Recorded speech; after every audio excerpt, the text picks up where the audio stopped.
Hello everyone, Andy here, and it's been a while since we've done one of these, but I get this question a lot, questions about like gear scores for what their main should be at, what they should push their ults to in tier 3, and so let's go through it. So what do we do in tier 3? What iLvl do I push my main to? What iLvl do I push my ults to?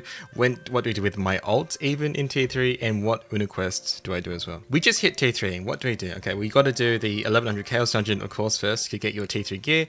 If you don't get all your tier 3 pieces, unfortunately, you're going to have to just wait another day. And also, do not forget to transfer your tier 2 gear to make your gear +1.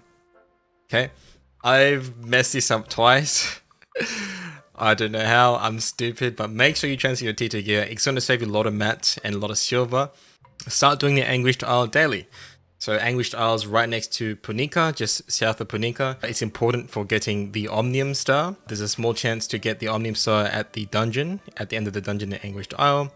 What an Omnium star is important for: Legendary Wealth Rune at 5 Omnium stars, the Epic Overwhelm Rune, which gives you extra stagger damage on your skills, and of course skill points. There's a very nice vendor there that gives a lot of Mechanic materials, and the leap stones are actually per character. Okay, so every character that goes to Anguished Isle can redeem 50 honor leap stones, I think, and 50 life leap stones. So this is great for ult still stuck in tier 2, and also it will help you boost your ults once you're in tier 3 with all those honor leap stones as well.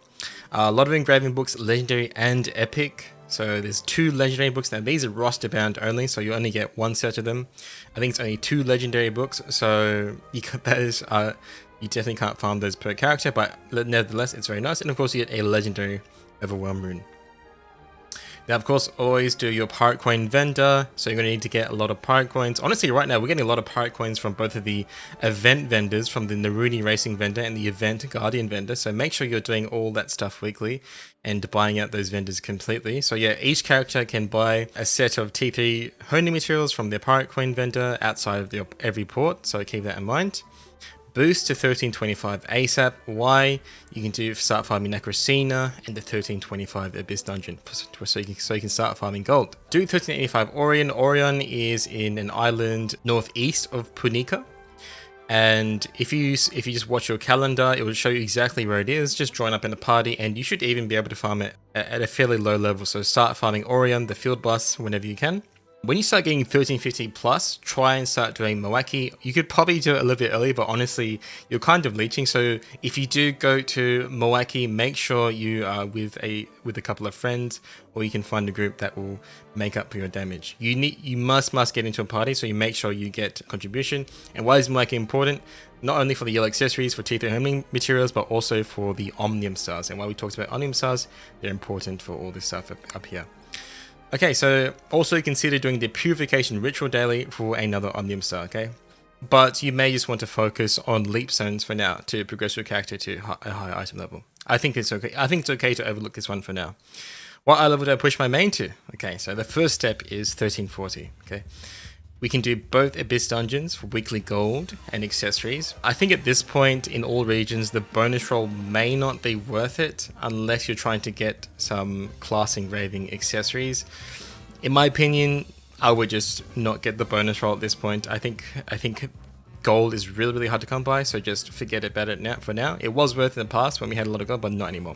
You can also start farming Agrexian, more leap stones, and purple accessories. Okay, and leap stone, I think Agrexian is actually way more chill than Necrocina, if you ask me. Then you want to get to 1370 whenever you can. Remember, use those vendors, the event vendors, the Naruni Racing vendor, event Guardian vendor.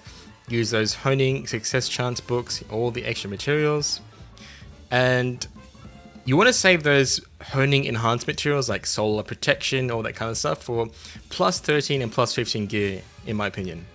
And you will want them again when we get to 1400 to 1415. I think it's not worth using early on because those materials are pretty hard to come by and they are quite expensive as well. At 1370, we can also do Argos Phase 1 and start farming Yoho. So we get, from Yoho we get greater leap stones, and from Argos we also get yellow accessories. I think the bonus roll is worth it for Argos right now, mostly for the class engraving accessories. This was a fairly recent change that wasn't even on the Korean server for the longest time, which is a very interesting change. That's probably a discussion for another video, because that has lasting effects on the prices of engraving books and the cheapest way to make your engraving setups. But regardless, make sure you aim at least for a 3-1 engraving setup. So usually, well, if it was me, I would just do my level 3 grudge and the class engraving. You can try something else, I don't know, like Curse Stole and your class engraving, or Supercharge and your class engraving if you're like a Blade or a Lone Knight or whatever. It's up to you, okay? Just find something that gives you a nice little bit of damage. And honestly, up to this point, you don't even need engravings for all content sub 1370, if you ask me. It's all perfectly doable with just like 2 level 1 engravings, like your class engraving and like level 1 adrenaline, trust me. Push to 1385, after that, we've got Argos Phase 2, that's obviously more gold. Belganus, this is a really fun guardian to try and solo. It's a great learning experience, and the pizza mechanic, which will be famously called the Belganus mechanic, is used many times in Lost Ark, so make sure you have a solid practice with Belganus. Of course, we get more yellow accessories and more greater leap stones. And at 1385 is a very important level because we get honing research catch up for T3 ults. So we get the increased success chance of honing and decreased requirement of shards to enhance your gear. At this point, consider pushing 1400 when you can. Well, obviously you can start doing Argos Phase 3. Consider try and aim at least for 332 or 333. Yeah, Argos is a bit of a step up in terms of DPS for the DPS checks, so make sure you've got a solid engraving setup. If you go 333, if you go 333, this will set you up.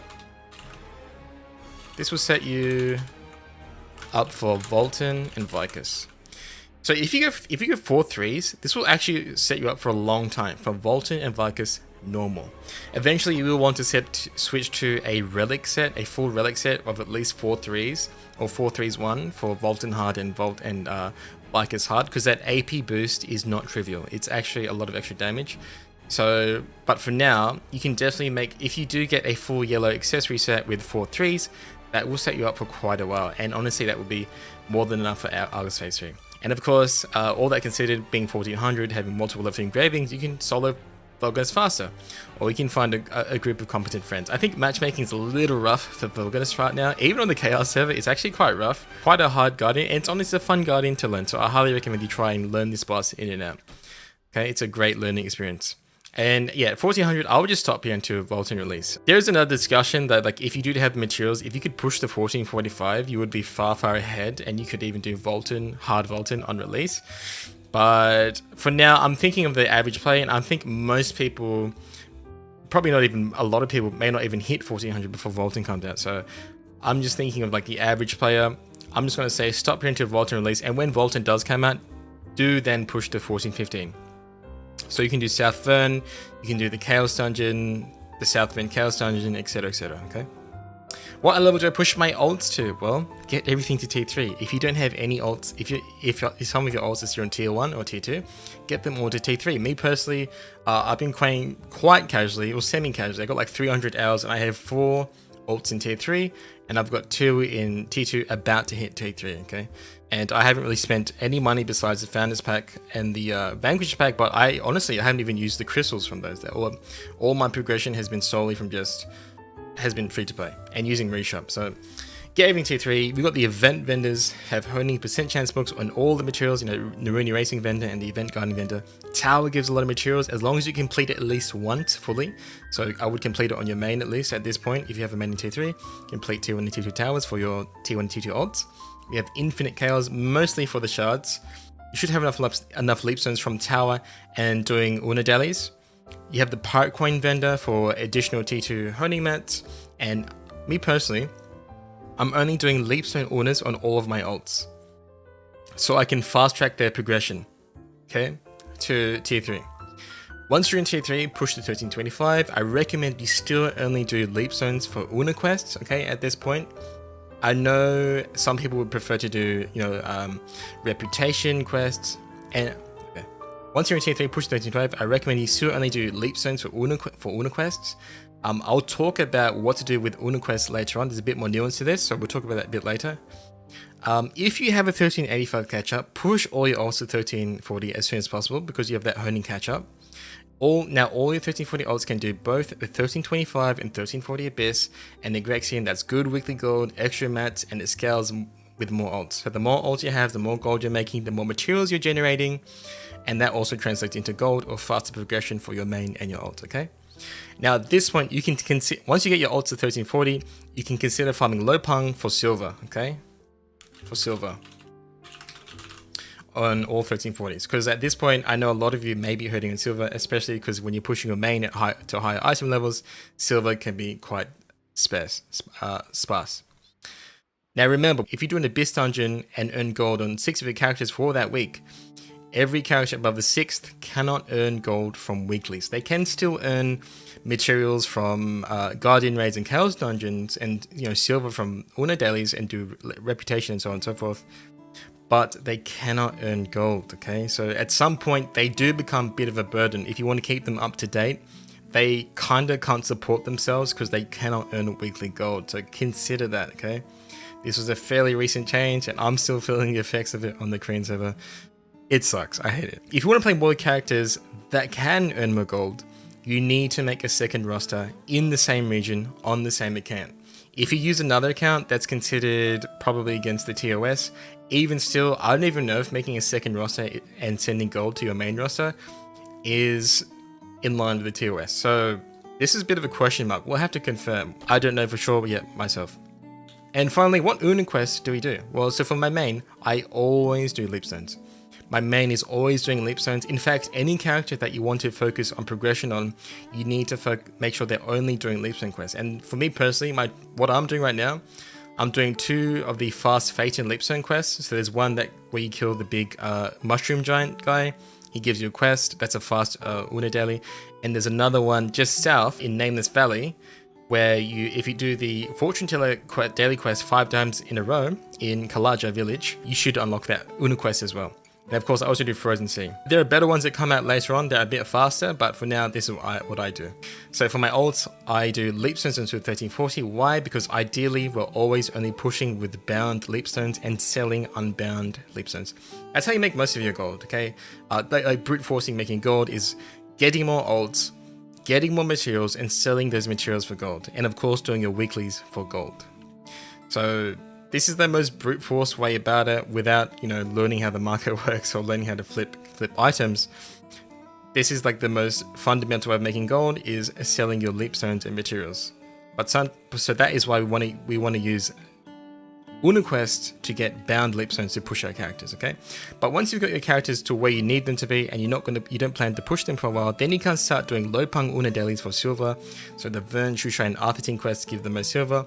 When you're satisfied with silver, consider pushing doing leap stone dailies again for 1370 and above pushes for your ults. Because at some point, consider this, eventually all of your ults will be doing Legion raids. They will, because we'll have multiple catch-ups and it'll be easier to push to 14-15, so most of your ults will actually start doing Valtan or even multiple Legion raids per character, and honestly, that's when the game is most fun, in my opinion. But we're a few months away from that, but it won't be too long, but I think we're still a bit away from that. Soon, boys, soon.